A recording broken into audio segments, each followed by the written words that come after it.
Gulf പണത്തിൻ്റെ ബലത്തിൽ സംഘടനകൾ നടത്തി തങ്ങളുടേതായ സ്ഥാപനങ്ങളും സംഘടനകളും ഉണ്ടാക്കി അനാവശ്യ സ്ഥലങ്ങളിൽ കൊട്ടാര സമാനമായ പള്ളികൾ നിർമ്മിച്ച് ഇസ്ലാം വെറുക്കുന്ന കാര്യങ്ങൾ ഇസ്ലാമിൻ്റേതായ രൂപത്തിൽ അവതരിപ്പിച്ച്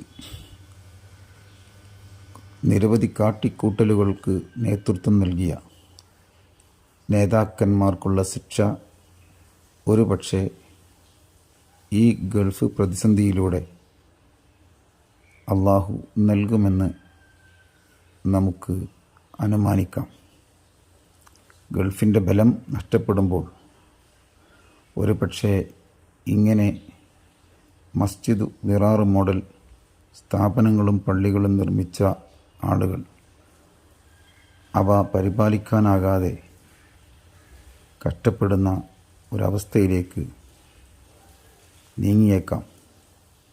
കാരണം അള്ളാഹു നൽകുന്ന നിഅമത്തിന് ശുക്ർ ചെയ്യുന്നതിന് പകരം നന്ദികേട് കാണിച്ചാൽ അത്തരം ആളുകളെ അള്ളാഹു ഒരിക്കലും വെറുതെ വിടുകയില്ല.